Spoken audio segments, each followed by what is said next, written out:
Radhe Radhe everyone, welcome करता हूँ knowledge acquire classes में। आज हम फिर से पढ़ेंगे नॉलेज एक्वायर क्लासेस में। काफ़ी समय से वीडियो नहीं आ पा रही थी कुछ क्राइसिस की वजह से, लेकिन अब हम फिर से कोशिश करेंगे कि आपको डेली की पर डे के हिसाब से वीडियो दें और आप इन्जॉय करें पढ़ाई पढ़ते समय। मैं यही चाहता हूँ कि इससे पहले हमने टिग्नोमेट्री के बारे में पढ़ा था, अब जो हम पढ़ने वाले हैं वो हाइट्स एंड डिस्टेंस है, जो कि टिग्नोमेट्री का ही एक पार्ट है। तो आज हम हाइट्स एंड डिस्टेंस के बारे में पढ़ेंगे। होप करता हूँ आप सभी अच्छे होंगे और खुश होंगे। अब आगे पढ़ाई के बारे में हम बात करते हैं, हाइट्स एंड डिस्टेंस। सबसे पहले अगर हम बात करते हैं हाइट्स एंड डिस्टेंस की,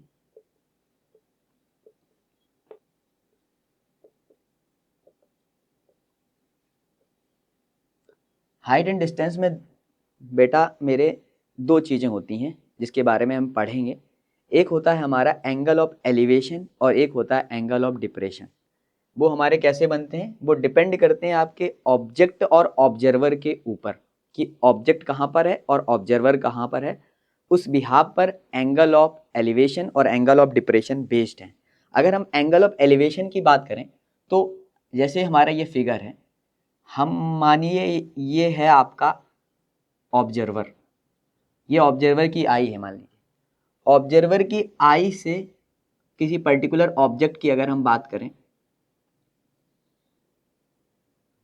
ये जैसे कोई फिगर बना हुआ है, तो ये ऑब्जर्वर की आई है और ये ऑब्जेक्ट है।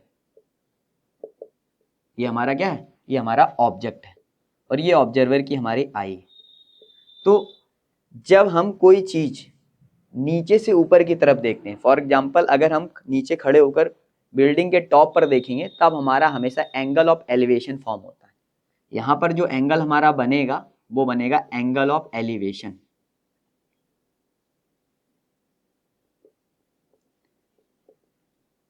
ठीक है मेरे प्यारे बच्चों, मैं ये समझाना चाहता हूं कि दो तरह के एंगल होते हैं। आप हाइट्स एंड डिस्टेंस में पढ़ोगे कि दो तरह के एंगल, एक होता है एंगल ऑफ एलिवेशन, एक होता है angle of depression. Angle of elevation की अगर हम बात करें तो जब भी आप पर्टिकुलर आप कहीं कहीं पर खड़े होंगे और आपको अगर ऊंची टॉप बिल्डिंग पर देखना होगा, बिल्डिंग के टॉप पर, तो आपको नीचे से ऊपर की तरफ नजरें करनी पड़ेगी, तब उस केस में आपका फॉर्म होता है एंगल, वो होता है एंगल ऑफ एलिवेशन। दूसरे केस की बात करें तो दूसरा केस होता है angle of depression. Angle of depression का सीन क्या होता है, इसमें क्या होता है, आप बिल्डिंग के टॉप से खड़े होकर नीचे देखोगे, नीचे की तरफ देखोगे, बिल्डिंग के टॉप से खड़े होकर नीचे की तरफ जब आप देखते हो, तब हमारा एंगल ऑफ डिप्रेशन बनता है। मतलब हमारी जो आई होगी, जो ऑब्जर्वर की आई होगी, वो बिल्डिंग के टॉप पर होने वाली और जो ऑब्जेक्ट होगा वो नीचे होने वाला है। तो यहां पर जो एंगल फॉर्म होता है, इस एंगल को हम एंगल ऑफ डिप्रेशन बोलते हैं। ये दो बेसिक सी चीजें हैं जिसके बारे में आपको पढ़ना है आगे इस चैप्टर में। तो मैं कुछ क्वेश्चंस के साथ आपको समझाने का पूरा कोशिश करूंगा कि एंगल ऑफ एलिवेशन कैसे फॉर्म होता है, एंगल ऑफ डिप्रेशन कैसे फॉर्म होता है। अच्छा, इस चैप्टर में पढ़ने से पहले कुछ चीजें हमें टिग्नोमेट्री की भी याद करनी होंगी, क्योंकि ये मैंने पहले से ही बताया कि ये चैप्टर जो है वो टिग्नोमेट्रिक बेस्ड चैप्टर है, जहां पर आपको जो एंगल्स मैंने बताए थे, sine cos tan cot sec cosec, उनके बारे में थोड़ा सा आइडिया रखना जरूरी है, और इसलिए इस चीज को बड़ा ध्यान से सुनिएगा मैं जो बताने वाला हूँ। तो ये मैंने दो चीजें आपकी करवाई, एंगल ऑफ एलिवेशन और एंगल ऑफ डिप्रेशन। ठीक है, अब मैं आपको कुछ क्वेश्चंस के साथ बताऊंगा। कुछ क्वेश्चन जैसे कि आपको जो स्क्रीन पर दिख रहे हैं, ये कुछ क्वेश्चंस हैं, मैं अपनी पेपर पर नोट किया है मैंने। आप क्वेश्चन स्क्रीन पर देखिए और समझिए। पहला क्वेश्चन है क्या, सर्कस क्वेश्चन में लिखा है the circus artist is climbing a 20 metre long rope which is tightly stretched and tied from the top of a vertical pole to the ground. Find the height of the pole if the angle made by the rope with the ground level is 30 degree. मैं फिर से question को repeat करता हूं। मैं ये बोल रहा हूं, एक सर्कस है, सर्कस आर्टिस्ट है जो कि 20 मीटर लॉन्ग रोप है, क्लाइम करनी है उसको, 20 मीटर लंबी रस्सी से उसको क्लाइम करना है, जो कि टाइटली स्ट्रेच है, टाइड है, बंधी हुई है। वर्टिकल पोल से ग्राउंड के लेवल पर वो रस्सी जो है, वो जो रस्सी है वो टाइटली बंधी हुई है। तो हमें find the height of the pole निकालना है, जिसमें एक एंगल दिया गया है ग्राउंड लेवल पर, उसका 30 डिग्री का एंगल। जैसे कि एक दिया मैं एक डायग्राम फॉर्म करता हूं आपके लिए। कुछ ऐसा डायग्राम बनेगा आपका, ठीक है। ठीक, circus artist climbing a 20 metre long rope. ठीक है, अब हमें निकालना क्या है, बहुत ध्यान से सुनिएगा, आपको हाइट निकालनी पोल की। तो हमारा ये जो है, ये जो है ये हमारा पोल है, इसकी हाइट आपको फाइंड आउट करनी है, ठीक है। और जो एंगल आपको दिया गया है वो 30 डिग्री का एंगल दिया गया है। कितने डिग्री का एंगल दिया गया है? 30 डिग्री का एंगल दिया गया है। और आपको अब हमें निकालना है पोल की हाइट। और एक चीज और इसमें मेंशन है कि जो ये है, ये जो वाली जो लेंथ है वो 20 मीटर की रोप, ठीक। अब हमें क्या करना है, अब हमें इस क्वेश्चन में हाइट निकालनी है। तो हम कैसे करेंगे? आपको सारी चीजें पता है, आप एक चीज थोड़ा सा दिमाग में रखिएगा, जैसे कि मैंने आपको पहले भी बताया है इन एंगल्स के बारे में। PBP upon HHB, perpendicular base perpendicular hypotenuse hypotenuse and base. पहला angle sine cos 10, perpendicular upon hypotenuse sine angle है, बेस अपॉन हाइपोटेनियस कॉस है, परपेंडिकुलर अपॉन बेस tan है, और इसका जस्ट अपोजिट कॉट टैक कोसेक है। तो अब हम यहाँ पर पढ़ने वाले हैं। अब हम यहाँ पर चीजें देख रहे हैं, यहाँ पर हाइट मेंशन है, हमारे पास क्या क्या चीजें यहाँ पर अवेलेबल है, हमारे पास हाइपोटेनियस है यहाँ पर, और एक एंगल दिया गया है। अब हम यहाँ से क्या कर सकते हैं, यहाँ से थोड़ी देर के लिए अगर आप साइन 30 का एंगल लगाओ, साइन 30 एंगल निकालने के लिए परपेंडिकुलर अपॉन हाइपोटेनियस है, यही चीज हमारे पास प्रोवाइडेड है इंफॉर्मेशन। तो साइन 30 की अगर हम बात करें तो साइन 30 की वैल्यू हमारे पास 1/2 होती है, जैसा कि आप जानते हो साइन 30 की वैल्यू क्या होती है 1/2। परपेंडिकुलर इसमें आपको दिया नहीं गया, जिसको आपने h माना है तो इसको आप h मान सकते हो। और हाइपोटेनियस आपको 20 मीटर दी गई, क्या दी गई है 20 मीटर।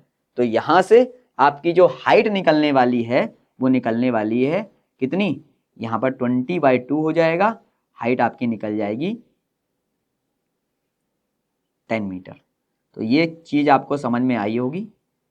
मैं आपको फिर से बताना चाहता हूं, आपको क्वेश्चन में इस पोल की हाइट निकालनी थी। इस पोल की हाइट निकालने के लिए हमको इस रोप की लेंथ प्रोवाइड की गई थी, और ये एंगल सिंगल था दिया गया 30 डिग्री का एंगल।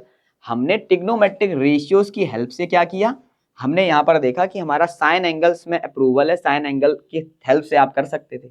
मान लीजिए 10 लगाते तो 10 के हिसाब से परपेंडिकुलर और बेस, अपना ही परपेंडिकुलर दिया गया ना कि बेस दिया गया है। तो आपके लिए सबसे यूजफुल क्या था, आपके लिए सबसे यूजफुल चीज थी साइन का एंगल, क्योंकि साइन के एंगल में आपको चीजें दी गई थी। साइन 30 दिया गया है एंगल, उसकी वैल्यू भी पता है, परपेंडिकुलर h और हाइपोटेनियस को दी गई थी, तो यहाँ से आपकी हाइट निकल आएगी सिंपली। तो यहाँ मुझे लगता है कि आपको क्वेश्चन समझ में आया होगा। अगर हम अब दूसरे नेक्स्ट क्वेश्चन की तरफ मूव ऑन करें, तो नेक्स्ट क्वेश्चन है, आपको दिया गया है क्वेश्चन में, the angle of elevation of a top of a tower from the point on ground which is 30 metre away from the point of tower is 30 degree, find the height of the tower. फिर से ध्यान से सुनिए, the angle of elevation of a top of a tower from the point on ground which is 30 meter away from the foot of tower is 30 degree, find the height of the tower। इसमें भी आपको tower की height निकालनी है, थोड़ा ध्यान से सुनिएगा। एंगल ऑफ एलिवेशन आपको दिया गया टावर का, जिसका एंगल आपको 30 डिग्री दिया गया है, तो आपको निकालना है। देखिए फिगर कुछ ऐसा ही बनने वाला है, ठीक है। तो आपको दिया क्या गया है, विच इज 30 मीटर, मतलब यहां से यहां तक की जो लेंथ दी गई है वो आपको 30 मीटर दी गई। कितनी दी गई 30 मीटर की लेंथ आपको यहां पर दी गई है। इसके बीच की जो डिस्टेंस है, हम इसकी नेमिंग भी कर सकते हैं, ए बी और सी, इसकी नेमिंग हम कर सकते हैं। तो इसमें क्या बोला गया है, जो फुट ऑफ द टावर का एंगल दिया गया वो 30 डिग्री का एंगल दिया गया। कितने डिग्री का एंगल दिया गया 30 डिग्री का एंगल आपको अवेलेबल है। अब आपको क्या निकालना है, इसमें हाइट निकालनी है। क्या निकालनी है, हाइट निकालनी है। अब देखो वैसा ही क्वेश्चन था, इससे पहले मैं आपको थोड़े से एंगल चेंज करने की कोशिश कर रहा है, जिससे कि आपको चीजें समझ में आ जाएं। थोड़ा ध्यान से सुनिएगा। अब इसमें अगर देखा जाए तो फिर उसी ट्रिग्नोमेट्रिक रेशियोज की आप हेल्प लोगे। अब इस केस में आप देख पा रहे होगे, आपको एक एंगल ये दिया गया है, आपको बेस दिया गया, इस बार हाइपोटेनियस गायब कर दिया गया। तो हमारे हिसाब से अगर देखा जाए उसमें आपको परपेंडिकुलर और बेस की कहानी दी गई है। देखो परपेंडिकुलर और बेस की कहानी कौन से सीन में है, ये टेन एंगल के फॉर्म में होता है परपेंडिकुलर, क्योंकि टेन थीटा का फॉर्मूला क्या होता है परपेंडिकुलर अपॉन बेस। जैसे कि आप देख पा रहे होगे जो दूसरा वाला एंगल है वो परपेंडिकुलर अपॉन बेस है। तो अगर आप देखो तो परपेंडिकुलर की वैल्यू नहीं दी गई, हमारे पास h दी गई। टेन थीटा की वैल्यू, टेन 30 की वैल्यू आपको पता होनी चाहिए। टेन 30 इक्वल्स टू परपेंडिकुलर आपको h दिया गया है, बेस की वैल्यू आपको दी गई 30 मीटर, ठीक है।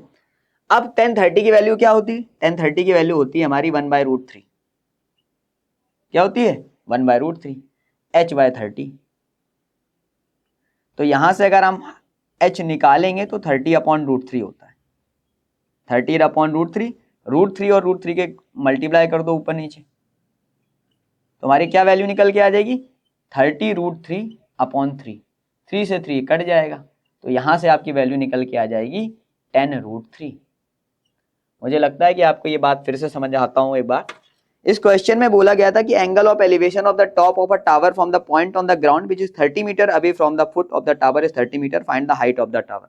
तो आपको ऐसा ही कुछ क्वेश्चन दिया गया था जिसमें आपको इस बार बेस प्रोवाइड किया था, एक एंगल के साथ आपको हाइपोटेनियस हाइट निकालनी थी, मतलब परपेंडिकुलर डिस्टेंस निकालनी थी। तो आपने यहाँ से ये किया, आपने क्या किया, 10 का एंगल निकाला, परपेंडिकुलर ओपन बेस 10 30 की वैल्यू रखी, सॉल्व किया, आंसर आपका आ गया 10√3। अब हम मूव करते हैं नेक्स्ट क्वेश्चन पर। देखिए एक क्वेश्चन है, प्रीवियस ईयर क्वेश्चन है आपका, the angle of depression of a car parked on the road from the top of 150 meter high tower is 30 degree. The distance of the car from the tower is। अब इसमें distance पूछा गया आपसे निकालने के लिए, ध्यान से सुनिएगा, इसमें एंगल ऑफ डिप्रेशन की बात की है। Angle of depression of a car parked on the road from the top of 150 metre high tower is 30 degree. The distance of the tower from the tower, the distance of the car from the tower पूछना है। Figure कुछ ऐसा ही बनने वाला है, ध्यान से सुनिएगा, ठीक। अब आपसे पूछा क्या गया है, इसमें आपको एंगल ऑफ डिप्रेशन की बात की गई। एंगल ऑफ डिप्रेशन में जो ऑब्जेक्ट का आई होता है वो इस एंगल पर होता है। मान लीजिए आप कोई ऑब्जर्वर है जो यहाँ पर खड़ा हुआ है, ऑब्जर्वर की आई के अकॉर्डिंग हम लोग हॉरिजॉन्टल लाइन ड्रॉ करते हैं। हॉरिजॉन्टल लाइन ड्रॉ करने के बाद हमारा ये एंगल है, ठीक। ये एंगल जो है हमारा वो 30 डिग्री का एंगल है, ऐसा बताया गया क्वेश्चन में। कितने डिग्री का एंगल है, 30 डिग्री का एंगल। तो हम देख पा रहे हैं कि अगर देखा जाए तो ये ऑल्टरनेट इंटीरियर एंगल बनेगा, मतलब ये 30 डिग्री एंगल तो ये भी 30 डिग्री एंगल बनने वाला है, ठीक है। 30 डिग्री एंगल ये भी फॉर्म होने वाला है। और क्वेश्चन में बोला गया आपको 150 मीटर हाई टावर है, ये जो टावर की हाइट दी गई वो 150 मीटर दी गई है। कितनी दी गई है, 150 मीटर की हाइट दी गई है। आपको ये डिस्टेंस निकालनी है। मान लीजिए ये ए पॉइंट है, ये बी पॉइंट है और ये सी पॉइंट है। तो हमें ये जो डिस्टेंस, ये पर्टिकुलर डिस्टेंस एक्स डिस्टेंस हमें फाइंड आउट करनी है। तो अब हम इस क्वेश्चन को कैसे करेंगे, थोड़ा आप भी वीडियो पॉज करके बार बार करने का प्रयास कीजिए करिए, जिससे कि आपको पता चले कि आप कर पा रहे हैं कि नहीं, ठीक है।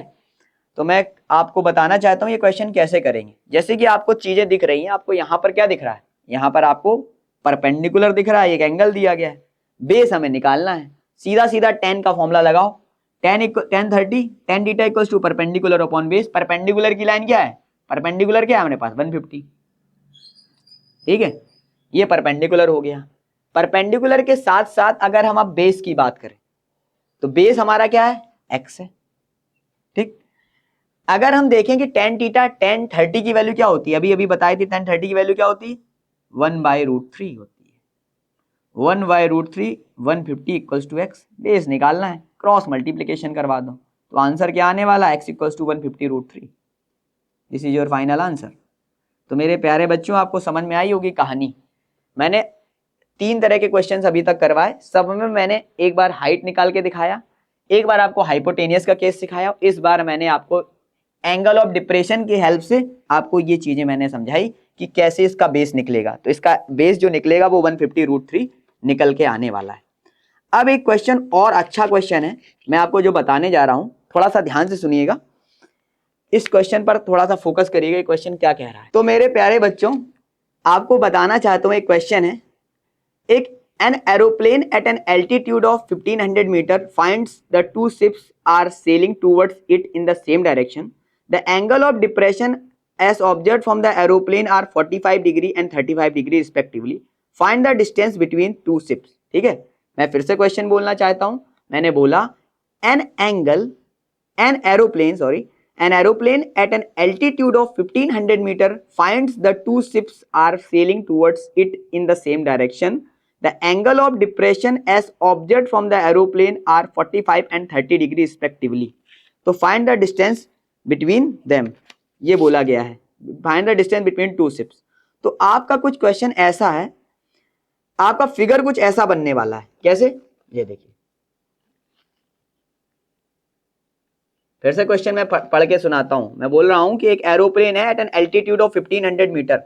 किस हाइट पर एक एरोप्लेन है? 1500 मीटर की हाइट पर एक एरोप्लेन खड़ा हुआ है। ठीक है, 1500 मीटर की हाइट पर एक एरोप्लेन है। Find the two ships are sailing towards it in the same direction. मतलब दो शिप्स उसकी तरफ आ रहे हैं। The angle of depression as observed from the aeroplane are 45 and 30 degree. तो जो एंगल ऑफ डिप्रेशन बन रहा है, एंगल ऑफ डिप्रेशन के लिए मैंने क्या बताया था? एंगल ऑफ डिप्रेशन के लिए मैंने वही सिर्फ बताई थी कि दो तरह के एंगल बन रहा है, एक 30 डिग्री एंगल बन रहा है, एक 45 डिग्री एंगल बन रहा है।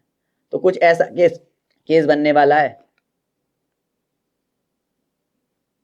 यहां से आप एक हॉरिजॉन्टल लाइन ड्रॉ करोगे, ठीक, सीधी सी बात समझना। अब ये जो एंगल दिया गया वो 30 डिग्री एंगल दिया गया है, ऐसा क्वेश्चन में बोला गया है। और ये जो एंगल दिया गया है, ये पूरा ये जो एंगल दिया गया है, ये 45 डिग्री का एंगल दिया गया है आपको। ये पूरा एंगल, ये 30 डिग्री का है, ये 45 डिग्री का एंगल है। तो अब आप क्या करोगे, आपको मैं फिर बताना चाहता हूं, जब एंगल ऑफ डिप्रेशन बनेगा तो इस एंगल, ये ऑल्टरनेट एंगल की वजह से ये एंगल 30 डिग्री और ये एंगल 45 डिग्री हो जाएगा। तो ये दोनों चीजें केस आपके निकल के आ गए। ठीक है, एक एंगल 30 डिग्री निकल के आ गया, एक 45 डिग्री निकल के आ गया। फिर से एक बार क्वेश्चन को रिपीट करता हूं। इसमें बोला गया है कि एरोप्लेन है at an altitude of 1500 metre. आप फिगर की तरफ देखिएगा। Find the two ships are sailing towards it in the same direction. The angle of depression as observed from the aeroplane are 45 and 30 degree respectively. Find the distance between two ships. अब हमें distance find out करनी है कि distance कितनी होने वाली है दोनों शिप्स के बीच में। अब डिस्टेंस निकाल लो। अब इसके लिए आप नेमिंग कर दो, ये ए है, ये बी है, ये सी है, ये डी है, मान लीजिए थोड़ी देर के लिए। अब हम एक चीज देख पा रहे हैं मेरे प्यारे बच्चों, अगर हम ट्रायंगल, किस ट्रायंगल की बात करें, अगर हम ट्रायंगल एसीडी की बात करें, थोड़ी देर के लिए आकर देखिएगा, अगर आप ट्रायंगल एसीडी की बात करते हो तो ट्रायंगल एसीडी में आप 1045 डिग्री का एंगल आपको देखोगे। 1045 परपेंडिकुलर अपॉन बेस होता है। परपेंडिकुलर अपॉन बेस, परपेंडिकुलर की वैल्यू आपको दी गई, कितनी दी गई है? 1500। परपेंडिकुलर आपको 1500 दिया गया है, बेस आपको दिया नहीं गया भाई।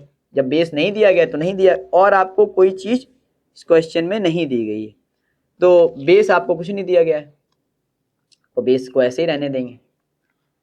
1045 की वैल्यू आपको पता है कितना होता है, 1045 की वैल्यू 1 होती है, 1500। बेस को यहाँ पर CD नोट करो तो ज्यादा सही रहेगा, CD। तो हमारे यहाँ से CD जो आने वाली है वो कितनी आ जाएगी, बेस हमारा कितना आ जाएगा, 1500 आ जाएगा। ठीक है, ये हमारा आ गया CD 1500। अब क्या करेंगे आगे क्वेश्चन में, अब हम ट्रायंगल ABC की बात करेंगे। अब हम ट्रायंगल किसकी बात करेंगे, ABC की बात करने वाले।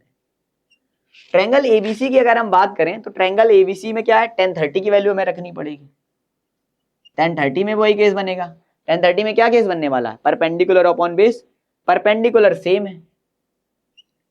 अच्छा, इस बार जो बेस लेंगे वो हम लेंगे BD बेस लेंगे, पूरा BD बेस लेना पड़ेगा हमको। BD में दो चीजें इंक्लूडेड है, एक BC और एक CD। ठीक है, तो 1030 की वैल्यू क्या होती है, 1/√3 होती है, आपको पता है 1500। यहां से अगर हम BD फाइंड आउट करें थोड़ी देर के लिए, अगर हम BD निकालें तो BD की वैल्यू क्या आ जाएगी, 1500√3 आ जाएगी। ये हमारी BD निकल आया। BD कहने का मतलब क्या है, BD मतलब ये पूरी। अब हम अगर देखें एक चीज आगे देखते हैं, अब हमारे पास BD की वैल्यू मालूम है, CD की वैल्यू मालूम है, तो हमें ये मालूम चल जाएगा, BD CD दोनों हमें मालूम चल गई। यहां से हमें CD की वैल्यू मिली 1500, यहां से BD की वैल्यू हमारी निकल आई। अब हमें क्या फाइंड आउट करना है, ये देखिए, find the distance between the two ships. अब हमें डिस्टेंस फाइंड आउट करनी है, तो डिस्टेंस फाइंड आउट करने के लिए आप क्या करोगे, डिस्टेंस फाइंड आउट करने के लिए आप दोनों को क्या करोगे भाई, BD से ये पूरी BD निकली है, अगर BD माइनस 1500√3 माइनस 1500, तो यहाँ से सिंगल सिंगल की डिस्टेंस निकल आएंगे, तो हमारी वैल्यू क्या निकलेगी, 1500 यहाँ से कॉमन हो जाएगा, यहाँ से √3 - 1। अब आपको मालूम है √3 की वैल्यू क्या होती है, 1.732, तो 1500 1.732 -1 कर देंगे, तो 1.732 माइनस करोगे तो आ जाएगा तुम्हारा, यहां पर देख लेंगे 1500 माइनस क्या आ जाएगा 0.732। अब 0.732 को जब माइनस करोगे, मुझे लगता है कि आंसर आपका 1098 के अप्रोक्सीमेटली आ जाएगा, यही आपका फाइनल आंसर हो जाएगा। तो जरूर ध्यान रखिएगा, क्वेश्चन कुछ ऐसा है, अच्छा क्वेश्चन था, मैं एक बार फिर से आपको समझाने का प्रयास करता हूं कि एक एरोप्लेन था जिसकी हाइट 1500 मीटर थी. Find the two ships are sailing towards it in the same direction. The angle of depression as object from the aeroplane are 45 and 30 degree respectively. Find the distance between two ships. हमें distance निकालनी जो कि हमने निकाल ली. Distance हमारी 1098 metre के according आएगी. Unit पर थोड़ा फोकस करिएगा बेटा, यूनिट जरूर लगाइएगा नहीं तो नंबर उसके कट जाएंगे. तो ये इस तरह का कुछ फिगर बना. यहाँ से हमने चीजें देखी, ट्रायंगल ACD लिया, फिर ट्रायंगल ABC ले लिया. ट्रायंगल ACD में 1045 डिग्री 1500 बाई CD कर दिया. सॉल्व करने के बाद हमने चीजें देखी, तुम्हारे ये आ गया. तो ये क्वेश्चन हमारा हो गया.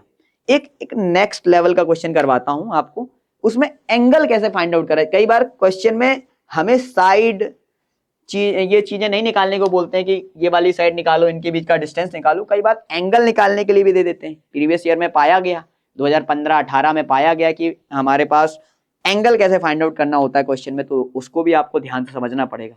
तो एक एंगल वाला क्वेश्चन मैं आपके सामने लाने का प्रयास करता हूं. जरा देखिए नेक्स्ट क्वेश्चन में, जिसमें हमें एंगल निकालना है, तो थोड़ा ध्यान से सुनिएगा और समझिएगा. क्वेश्चन में बोला गया है, नालायकी मत करो, चुपचाप ध्यान से पढ़ाई करो. If the length of the ladder placed against the wall is twice the distance between the foot of the ladder and wall, the angle made by the ladder with the horizontal edge. ध्यान से सुनिएगा मैंने क्या बोला. If the length of the ladder placed against a wall is twice the distance between the foot of ladder and wall, the angle made by ladder with the horizontal edge. Angle बताओ क्या बनेगा.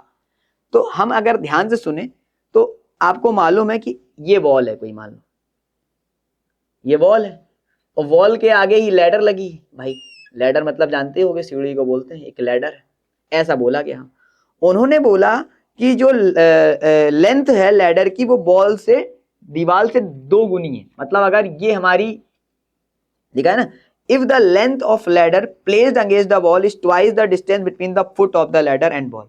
इन्होंने बोला कि ये जो distance है, ये x है, तो ये जो लैडर है उसकी 2 गुना बताया गया. मतलब इस डिस्टेंस की ये जो लैडर बताई गई है वो 2 गुनी बताई गई, 2 टाइम्स बताई गई है. हमें एंगल निकालना है इसके बीच में. क्या निकालना है? एंगल फाइंड आउट करना है. तो एंगल कैसे निकलेगा, अब आप देखो. एंगल मान लीजिए थीटा एंगल है, हमने इसको नाम दे दिया, ए दे दिया, नेमिंग कर दी, ABC कर दिया. अब हमारे पास तुम देख पा रहे होगे एक हाइपोटेनियस दिया गया है और बेस दिया गया. अभी मैंने आपको एक एंगल के बारे में बताया था कि एंगल्स क्या होते हैं, ये वाले एंगल्स होते हैं. तो अगर आप देखो तो यहां पर आपको क्या क्या दिया गया है, आपको हाइपोटेनियस दिया गया है और आपको बेस दिया गया है. हाइपोटेनियस और बेस कहां पर दिख रहा है, कॉस थीटा के एंगल में आपको दिखता है. कॉस थीटा का एंगल क्या होता है, बेस अपॉन हाइपोटेनियस है. क्या होता है, बेस अपॉन हाइपोटेनियस. अगर हम बेस अपॉन हाइपोटेनियस की बात करें तो बाबू कॉस थीटा, बेस क्या है हमारा, बेस है हमारा x, बेस क्या है हमारा x, और हाइपोटेनियस कितनी दी गई, 2x दिया गया है. तो x से x कट जाएगा. अब आपको मालूम होना चाहिए कि ये वैल्यू हो गई 1/2. अब बताओ कॉस में ऐसा कौन सा एंगल होता है जिसमें वैल्यू 1/2 होती है, ये आपको पता होना चाहिए. ये छोटे छोटे बच्चों वाली बातें हैं. यहां पर जो एंगल बनेगा हमारा, क्या बनेगा, कॉस में √3/2 का एंगल होता है. मतलब सॉरी, कॉस 60 डिग्री का एंगल होता है 2. ये हमारा आंसर.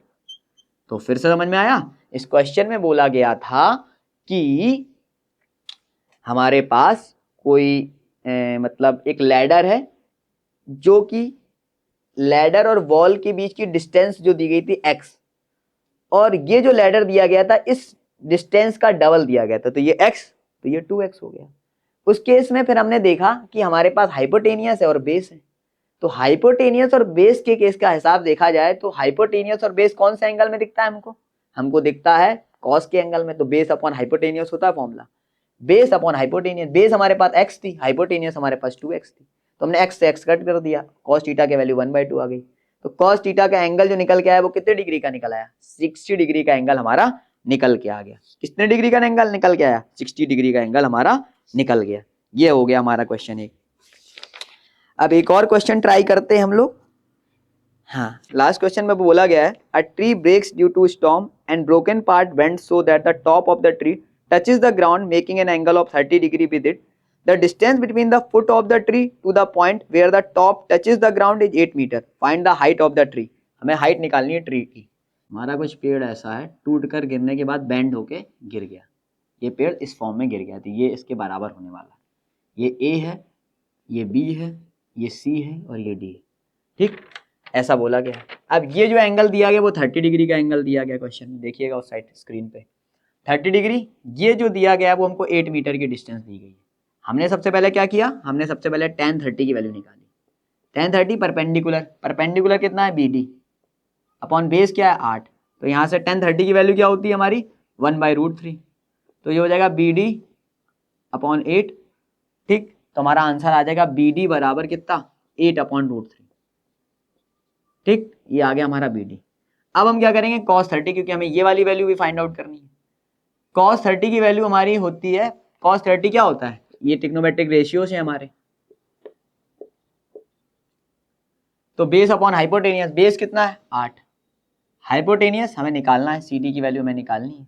cos 30 की वैल्यू होती है √3/2, तो ये होगा 8/CD, तो यहाँ से हमारा CD जो निकल के आ जाएगा वो आ जाएगा कितना 16/√3 आ जाएगा, ठीक है। अब हमें अभी बताया पेड़ जो था ये टूट के ऐसे गिरा, तो इसकी और इसकी हाइट को ऐड कर लेंगे, आंसर आ जाएगा। कहने का मतलब है 8/√3 प्लस 16/√3, इनको दोनों को ऐड करते हैं तो √3 आएगा, एलसीएम लेने के बाद 8 + 16 हो जाएगा, ये हो जाएगा 24/√3। इनके कॉन्जुगेट का मल्टीप्लाई करोगे ऊपर नीचे 24√3/√3, तो आ जाएगा 24√3/3, तो ये कटने के बाद 8, आंसर आएगा final 8√3। This is your final answer. तो मेरे प्यारे बच्चों इसी तरह हंसते रहिए, मुस्कुराते रहिए और खेलते रहिए और क्वेश्चंस लगाते रहिए। जय जय श्री राधे, राधे श्याम, जय हिंद।